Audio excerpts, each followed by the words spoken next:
architect. I practice in Sebastopol. I have worked on affordable and multifamily housing projects for probably 25 years now. So definitely know a lot about this from the architecture side. I am not a developer. Performas are, I know performas, I know how they work, but I'm going to keep this at a relatively high level for your sake and for my sake, because getting into the weeds on performas can get kind of dicey for me personally. There's a lot of moving parts, but I think just to kind of go over kind of the bigger concepts, that's what I kind of plan on doing today. So obviously it takes money to get housing built, you know. Developers need several resources. They go to several resources for that money. They go to banks. You know, we all know banks. You go to a bank and you get a loan to do a housing development. That's only one piece of the pie.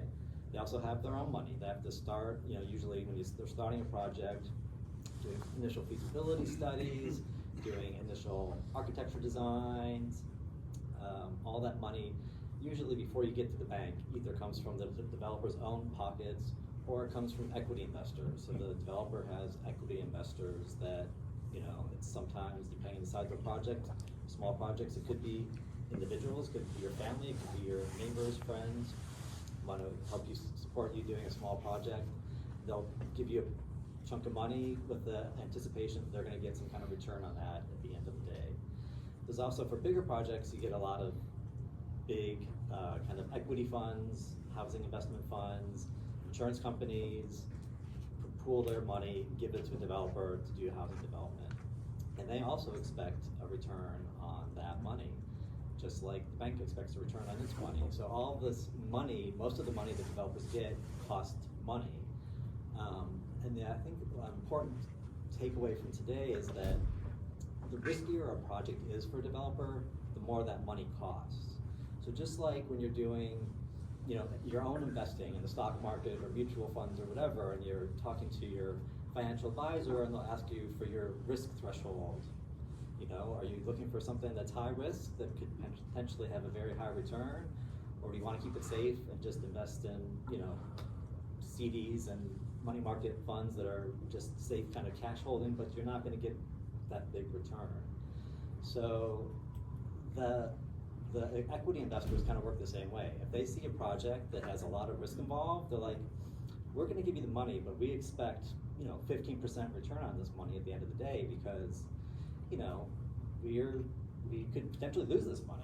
So it kind of works in a very similar way. And so as policymakers and decision makers, we have an opportunity to reduce that risk, which then reduces the cost of the money that a developer needs for a housing development, and therefore decreases the cost of development and then the sales or rental price in the end.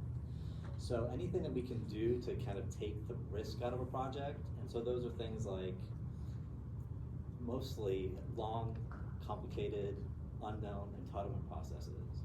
So those are kind of project killers. When a developer comes to the city and they see that they're going to need use permits and a zoning amendment and a general plan amendment and design review, all these things that layer on that they know it's going to take a lot of time.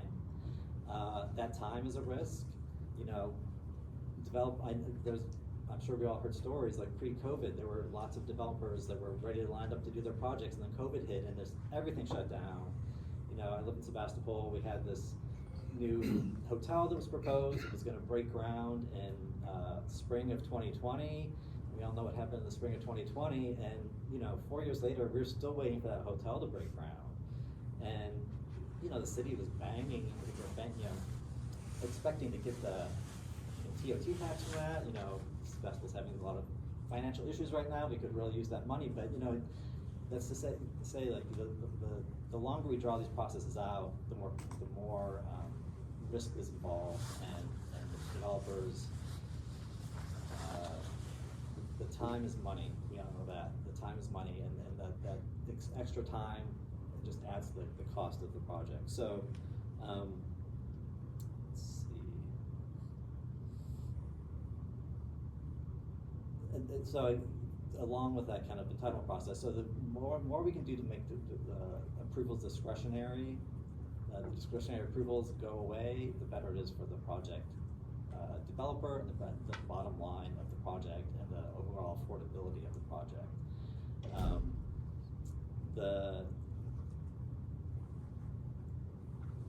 The timeline for a lot of bigger multifamily projects, and I've worked on affordable and market rate, and the timeline is very similar for both. And they can take 5, 6, 7 years from kind of conception to completion. And the developer may have purchased a piece of land, and they are paying interest on that land for 5, 6, 7 years before they even have started any kind of construction. So again, it's important for us to kind of think about that as we're setting policy, and what can we do to make housing easier to do by right. So developers often get this kind of bad rap. I definitely hear as a planning commissioner in meetings, as an architect when I've gone to meetings, people talk about the greedy developer, and we can just make them do this and make them do that because they've got all this money.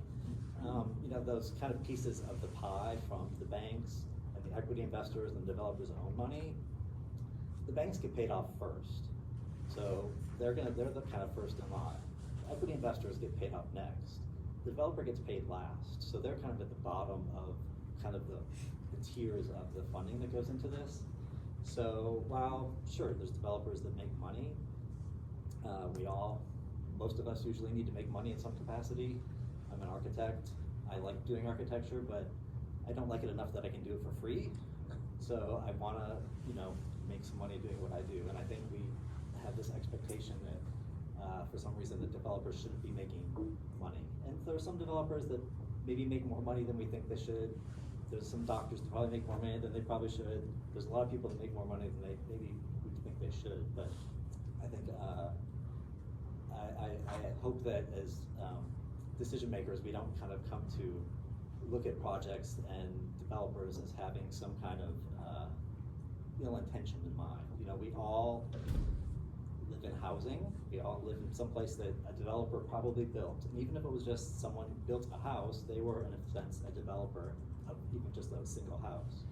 So developers do provide a service for the community. They do provide us places to live and shop and dine and all these different things. So I think we have to show them some amount of respect for what they do because it is complicated. So actually, go on to the first performa. So let's go to the first tab of the spreadsheet. Yeah.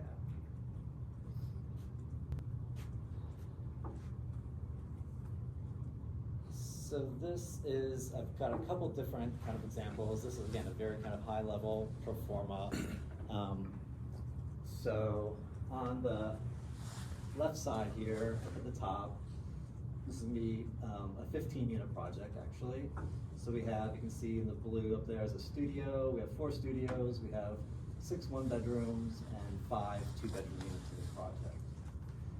There's some rents I put in there for, they seem kind of high to me, but when I did the research, that's kind of what the rents are for a studio. $1,800 sounds like a lot of money, but that's kind of what you're finding if you're looking for a studio rental. Assign them some square footages. So over here we have the total kind of rent per month that you're going to get for each of the kind of unit types, and then the total monthly rent of that $34,400. And then over the course of the year, the rent from that project is going to be $412,800. So that's going to be kind of your income over the course of the year. The next line down, that $12,384, that's an assumed vacancy rate of like 3% a year. So there's going to be some turnover. There's going to be some times when units are empty and you're not getting any rent. So subtracting that out, you get your adjusted gross project income of around $400,000. So for this 10-unit building, at the end of the year, you're going to have $400,000 to pay your expenses, which is the next part. These are gross operating expenses. And so again, just kind of keeping this high level, I've assumed a 25% of your gross income, as the expenses, and that's property management, it's trash, it's landscaping, it's putting in some money for just kind of day-to-day maintenance kind of things that come up. So it's for property taxes, it includes your insurance. So all of that goes into that 25%. So you're paying about that $100,000 for your operating expenses, and then there's a reserve fund. So you always want to put some money away for reserve for like the bigger expenses. When you have to replace the roof, you have to replace water heaters, you have to replace equipment. You want to have a kind of reserve fund that you're building up. So you put that $20,000 away every year, and so you get this kind of total expenses of $120,000. So then at the end of this year, now that you paid your expenses, you're down to just under $280,000 of income. So then you go to this other side. This is all your expenses. So you've got to buy the land. So I've assumed $250,000 land, empty land purchase price. And then you have the hard costs. So hard costs are like the actual cost of construction. So in this example, I'm assuming $375 a square foot, which is kind of conservative. I mean, to be honest, I'm seeing over 400 fairly easily. So you get the total number of square feet times the cost per square feet, and you get that $4 million, $300,000, and then I bet $200,000 for site improvements, landscaping, walkways, site utilities. And then most developers want to carry a contingency because there's always kind of unknowns in construction, so you have a 10% contingency. So you get a total hard cost of just over $5 million. So $5 million for the construction of this 15-unit housing project. Then we have soft costs, and again, I didn't kind of get into the details of the soft costs, but the soft costs are things like the cost of the money, so the cost of the equity that you're getting, the design and engineering fees. It's the fees that are charged by the city, the impact fees. So that every city charges impact fees, and I was talking to a developer yesterday to just get some background information for this, and it varies from city to city, but impact fees can typically be somewhere around $50,000 a unit.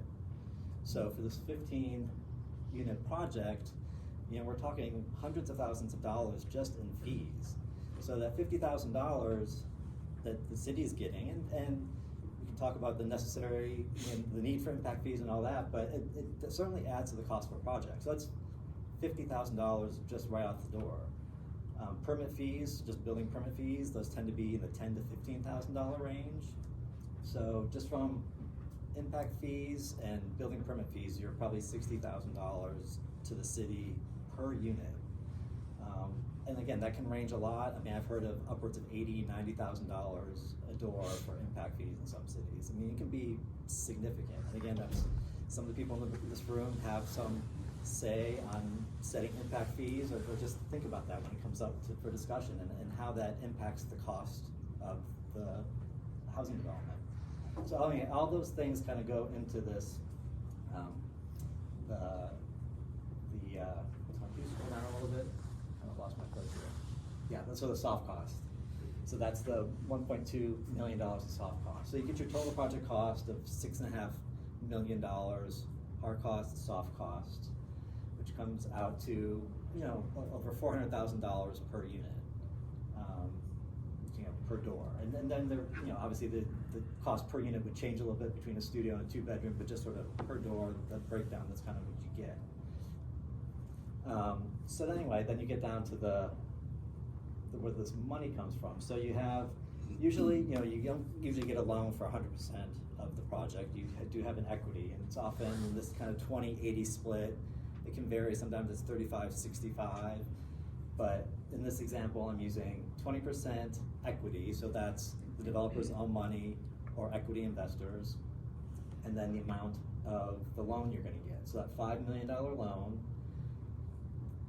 using an 8% interest rate, which actually the developer I talked to yesterday said they're seeing more like 10 is more typical, but so this 8% is actually a little conservative. You end up with a monthly debt service of $43,000, an annual debt service of over $500,000. So if you compare your adjusted gross operating expense, this is the money you end up with at the end of the day, $279,000. You've got to pay your annual debt service of $524,000. That debt service coverage ratio of 0.53% means this project does not work. Obviously it needs to be at least 1, but if you want to make any money off of it, the goal for that debt service coverage ratio is 1.25. You want to be able to have enough money to at least pay your debt and then have some money, as a profit. So this project doesn't work the way it is. You can go to the next tab. So this is a similar spreadsheet, but this is looking at a 100 unit project, so a much bigger project. Again, we have all of our kind of income on the left side. I put 3 bedrooms in this one, so you can see the total gross potential income, annual income is over $3 million. Your operating expenses, your net operating income is just over $2 million after you take out all of your expenses. But this is a much bigger project. I put $2 million land cost.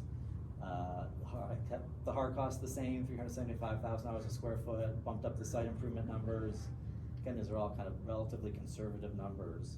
So you can end up with the soft cost and the hard cost of almost a $50 million project for this 100-unit project, which comes up to almost $500,000 per door. Going down, you get your equity and your amount of your loan, again using an 8% interest rate. Your annual debt service is almost $4 million, and your debt service coverage ratio is 0.54. So this project is still not working. And when I talked to this developer yesterday, their developer does mostly market rate for sale product. She's like, we don't touch rental because it doesn't work. They can't make a pencil, and these pro formas kind of show that truth. So that's why I think we're seeing a lot of more for sale product, townhomes, condos. It's kind of where the market is, just with interest rates and the cost of construction. Or you're seeing affordable housing because they have other pools of money that is so-called free money. That's they're not paying an equity investor for that money. So that's subsidized. So subsidized housing can work. Market rate housing can work, but this rental product doesn't really work. If you go to the next tab, I was trying to get something to work. So with this tab, the changes I made are the hard cost for the construction of $200 a square foot. Wouldn't that be nice? Back in the day, that was possible. But we haven't seen $200 a square foot for a long time. But $200 a square foot and 5.5% interest, we get a debt service coverage ratio of 1.17. So now we at least know we can cover the debt, we can cover our loan payments, and maybe make a little bit of money. We'll have maybe a little bit more money for reserves. But this is all kind of to say that development is hard. Developers work really hard to put these performers together and figure out how to make a project work. And again, we are keeping this at a very high level. There can be a lot, people do this every day and they're really kind of drilling down. There's a lot of ways to play with other parts of this in terms of the equity or some of the soft costs, maybe some of your expenses, but it's a complicated process, and it's not something to be taken lightly, I would say. I certainly don't want to be a developer. When you look at something like this, it's kind of the math is kind of scary, because it is a risk. But again, with the risk, there can be reward if it's done correctly. But we're in a really difficult climate right now, just with the cost of construction and interest rates. It makes things very tricky. So I think that, again, as decision makers, the more we can do to make the process simpler for developers and more clear cut and more understandable, that they know they can come to your jurisdiction, They know how many units they can build. They know what the kind of timeline is going to be. There's not going to be a lot of unknowns that, the state is starting to push, we're seeing every year more and more laws that are pushing more and more kind of by right development. So the more that we can sort of do the advanced planning that's necessary to sort of figure out, this is where we want the housing, this is how many units we expect to have here, and do that in consultation with developers so you know that it's realistic. I know we all just went through housing element updates, and hopefully you did get feedback from developers when you were looking for parcels in your communities that you could do housing development on to see if they were actually feasible sites. So kind of as much of this kind of planning we can do in advance to get ahead of housing projects, so that when they come to so a developer comes and say, hey, I want to do a housing project in your community, you say, we have this site, this site, this site, and this site.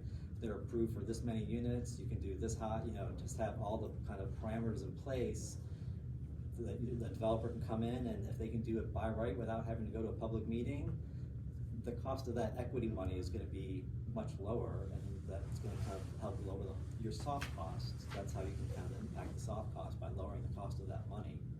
So, yeah, so the more we can do to kind of ease that pain, the better for a developer, and the better for kind of all of us in terms of housing. Go to that.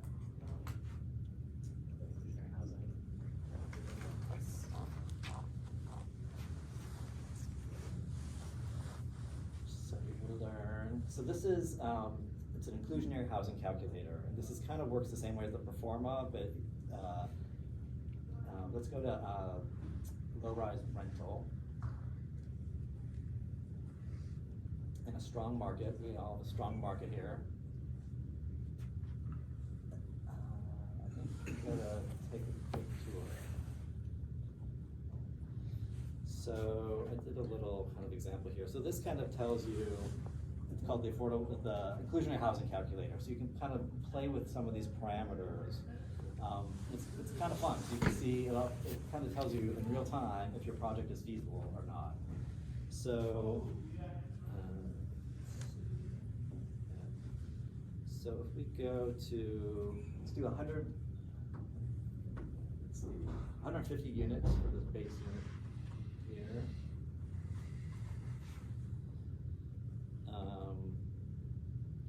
And let's do a site area of 5 acres. And let's do a parking ratio of 2.5, which is fairly common around here. And you can see, like, right there, this project is not feasible. We haven't even got to the whole filling the rest of these in. And we don't even have any affordable. Let's go to the top and do 5% affordable. Yeah, can you take the parking down to 0, just see what happens? Yeah, that's what I'm gonna do. So even just go, let's go to 1 with the parking and see what happens. Well, there it is. So there's feasible. So again, like, this is kind of a fun little tool to just play around with. And you can kind of get, if you scroll down, there's some other things you can play around with. You can do, affordable total, we put that in. You can change your area median income. Actually, that's a little bit low for a family of 4 right here. Let's see. I think it was 128. That's what I found.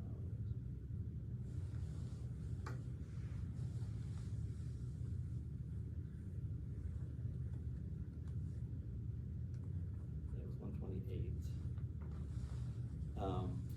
Does that ring right, 128? I'm looking it up right For Thank you. for a family of 4, I think. now.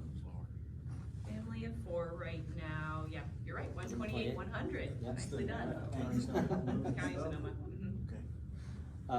If you scroll down further, there, so that's actually, we gotta change that construction cost, because that was not right. Let's do 375 for construction cost. Heaven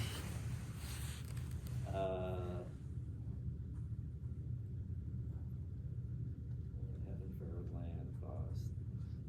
For a project, I would say let's do $1 million. Let's say we got a deal on this land for 150, 5 acres, $1 million. That's a pretty good deal. But I can dial that the rental vacancy rate down to 3, we have a pretty low vacancy rate around here. The operating cost of 20 is okay. And then scroll down, financing, let's do 8% for the interest rate. And let's do an 80% loan to cost ratio.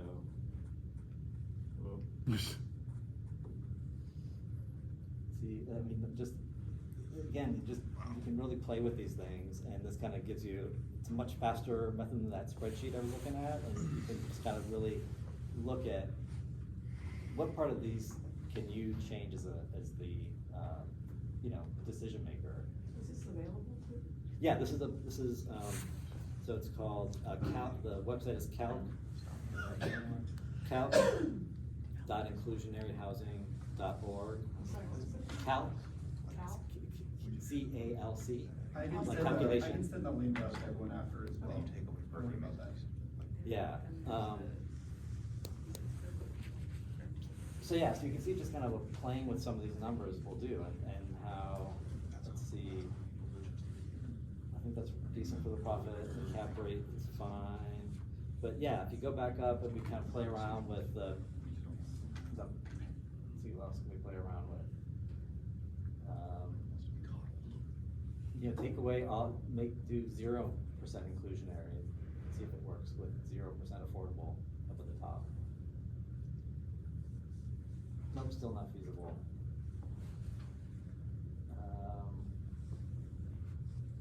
Let's maybe play with.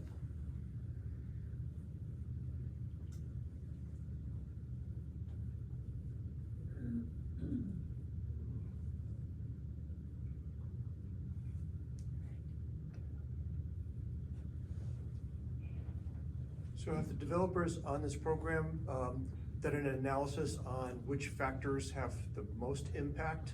Yeah, to be honest, I don't know a lot of the details of it. Cal actually just shared this with me yesterday, so it's a little bit new to me as well. But so at the beginning where you saw, like, you could say what kind of housing market you're in, if you're in a strong housing market, a weak housing market, you make some kind of preliminary decisions on, and those kind of impact some of, because obviously if you're doing this in Sonoma County, or you're doing this in Dallas or Detroit, those numbers are going to be very different. They're very different kind of housing environments and development environments. And so this is a sort of a national tool, so they try to sort of take all that into account.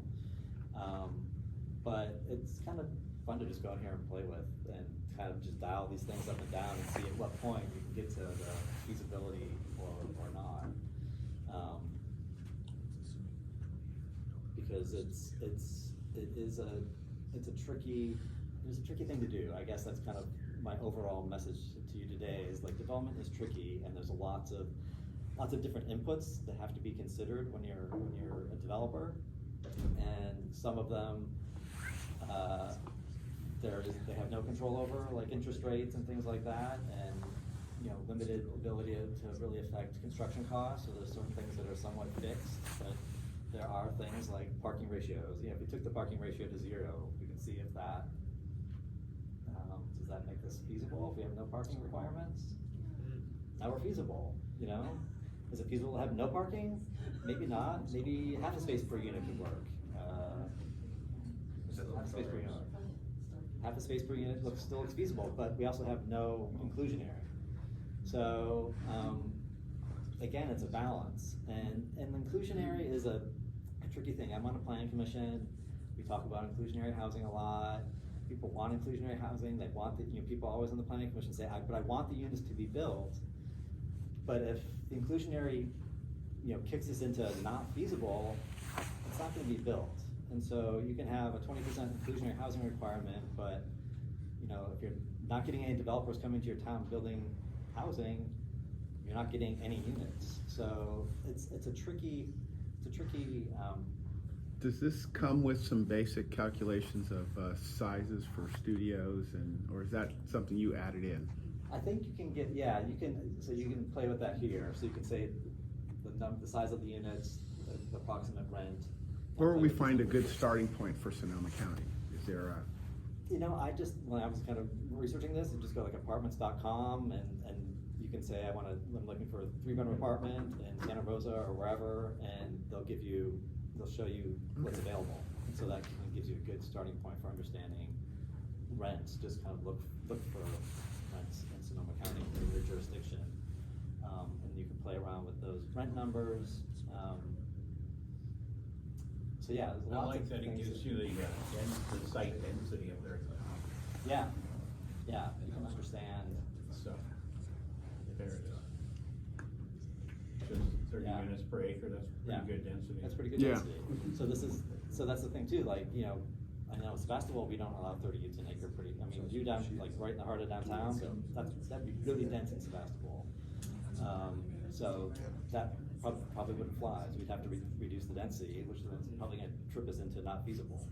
So again, just kind of playing with these numbers, you really see the kind of overall impact. And I'm gonna do a little plug for this book that I just started reading. It's called The Affordable City by Shane Phillips. I saw him on a webinar a few weeks ago. He's a urban planner, and he's a director of UCLA Lewis Center Housing Initiative. And this book actually just goes into, I think it says 50 or 60 different sort of policy recommendations. And they're really succinct and really kind of clear and simple to understand. And his basic point is that we need basically every option on the table to sort of solve our housing affordability crisis. We need to build more units, so we need more supply. We need to do whatever we can to make that easier to do as decision makers. More by right development. We need more housing is the bottom line. But we also need subsidized housing. So we need to find money to subsidize housing because, you know, that is an important part of this.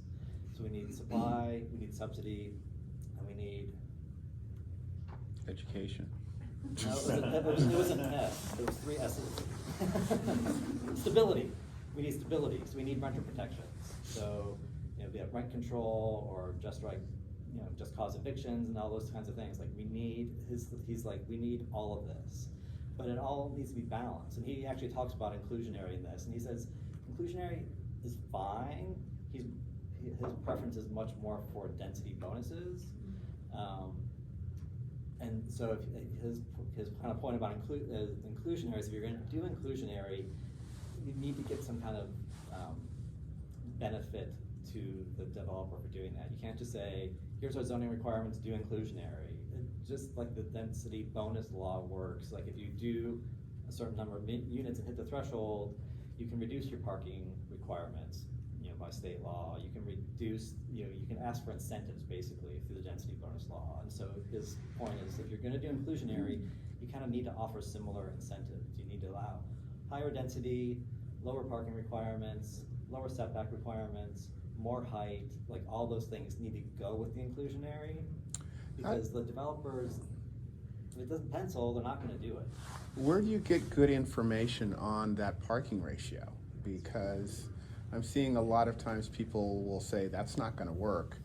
Yeah. And if you put it in and it doesn't work, then you're looking really bad. Yeah, you know, there's a lot of movement nationally and some jurisdictions are doing this, to abolish any kind of minimum parking requirement.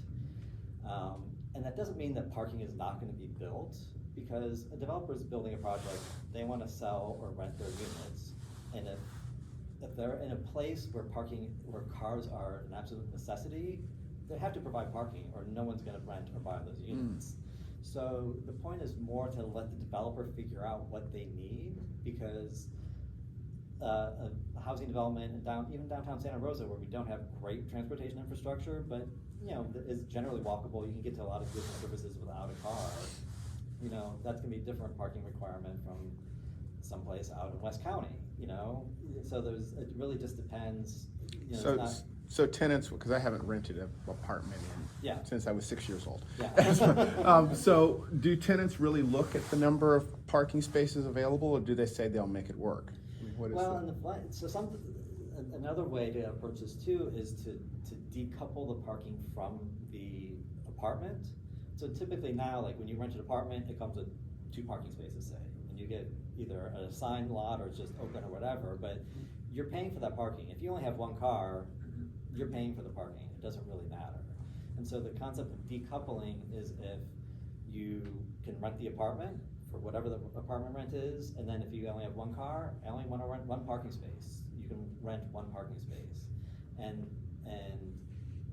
it allows, again, it kind of allows the tenant or the buyer or whoever to kind of figure, look, I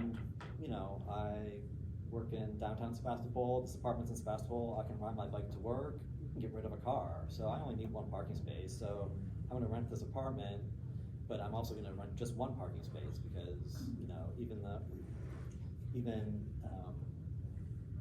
it just allows a little bit more flexibility, both for the developer and for the future tenants or owners. So I'm an advocate of reducing minimum parking requirements and just letting people figure out kind of what they need, because again, the developer's not gonna build a project with no parking in Sonoma County, because we all do need cars. We don't live in a place with great public transportation. And there's a group called the Parking Reform Network. They have a lot of good information about parking and how to look at parking. They actually did something recently.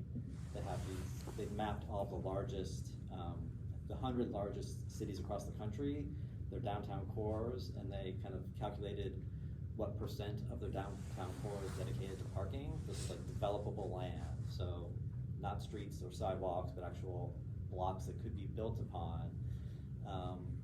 And obviously, New York had the lowest percentage of, it was like 0.3% in Midtown Manhattan, and that's like surface parking or parking garages is what they calculated. The worst case of the big cities was San Bernardino, had 49% of their downtown was parking. I actually did this in Sebastopol, did my own quick little study in Sebastopol. We weren't one of the 100 largest cities, so it wasn't on their website, but I did it myself. We were at 39%. 39% of developable land in downtown Sebastopol is dedicated to parking. 31% is dedicated to buildings. So we actually have more land that's just for parking your private car than we actually have buildings in downtown Sebastopol. And I think Sebastopol is an outlier in Sonoma County in terms of the amount of parking we have downtown. I think that's, if we did other cities in the county, we'd probably find something pretty similar for a lot of jurisdictions. We have a lot of parking in this world,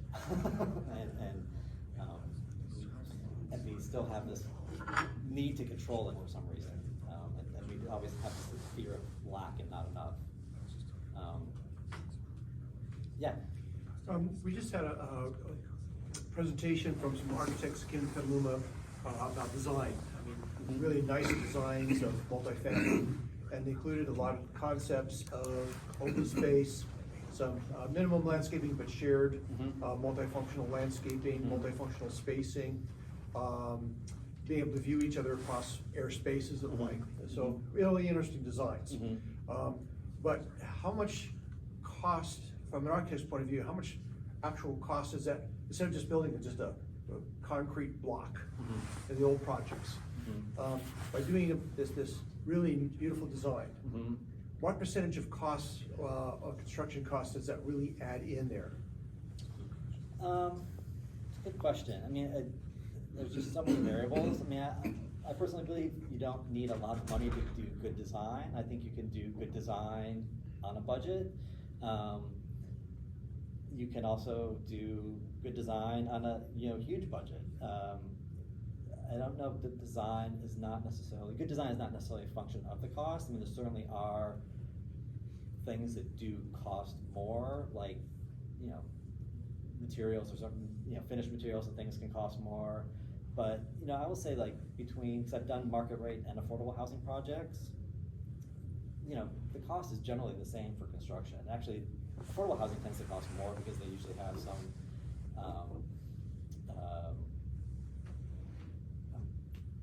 prevailing wage, if I know the word, prevailing wage requirements. So you often get contractors on affordable housing that have to pay their employees a higher wage, so those end up costing more. I mean, there's certainly, and I know the architect that presented a little bit, David Baker, and they do beautiful work, but they do,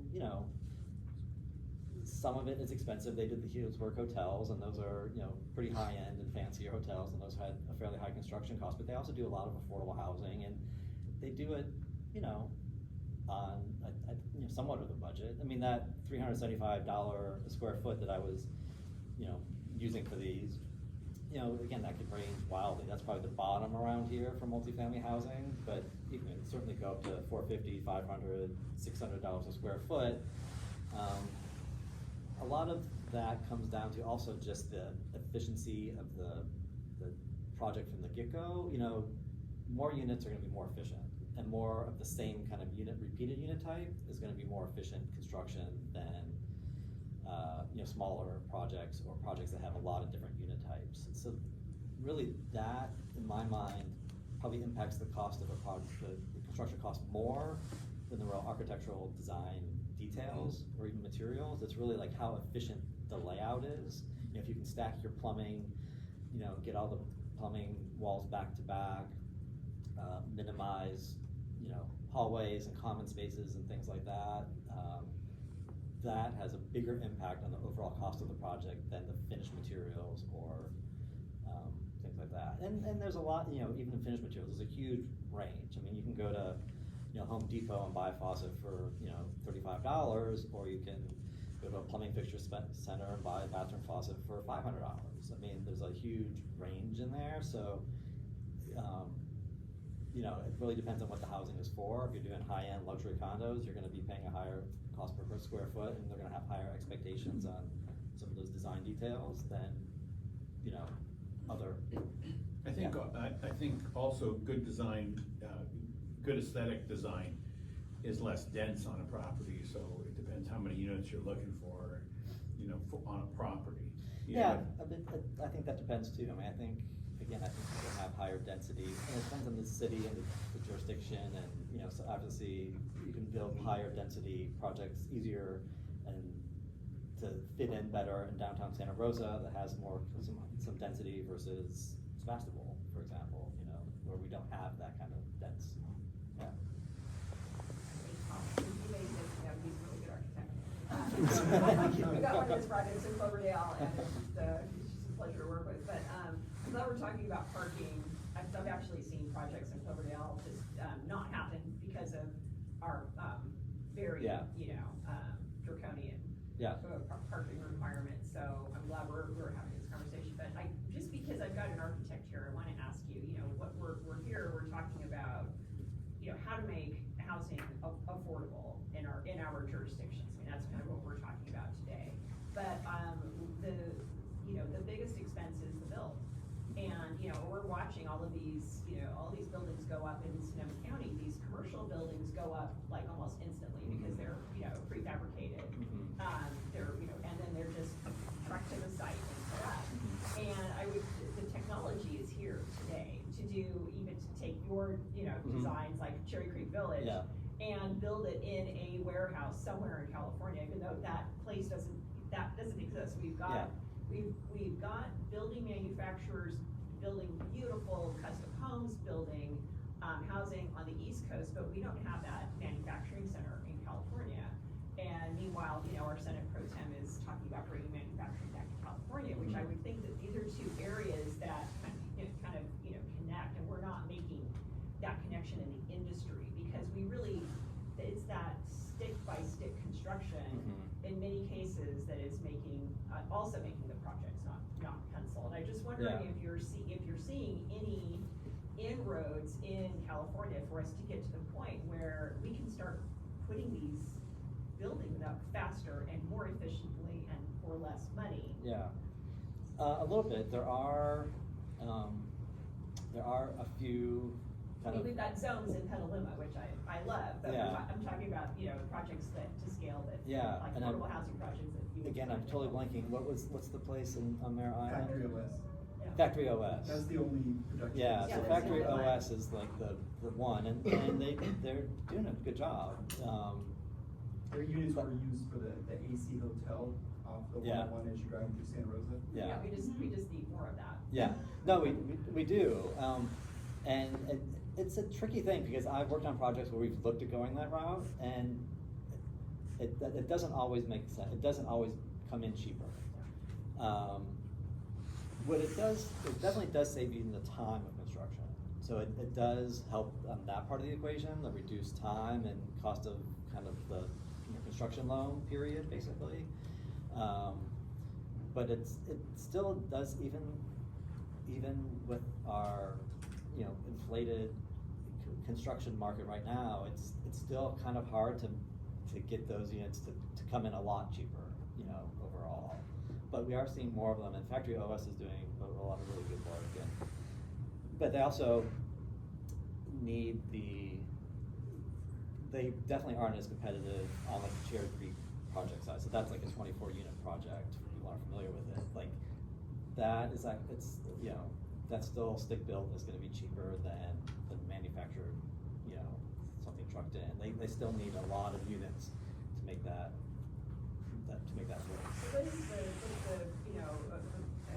square foot, I mean, you can't really talk about units, but what's the break even point where it does start to, at least now? I think Factory OS said that generally at least 40 units. They want to see at least 40 units in a project. And again, like the more repetition they have, the more similar, like that 40 units and there's like 6 different unit types, that's probably not gonna be as cost effective as like 40 units and like 2 unit types, And just back to the Cherry Creek example and the parking, because that is way under parked from Cloverdale's parking requirements.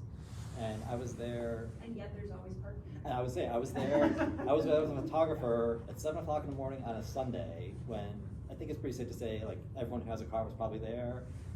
And I mean, there's 24 units. I think it might be like a 1-to-1 ratio of parking to units. So it's 24 units, and there were probably 8 or more parking spaces available.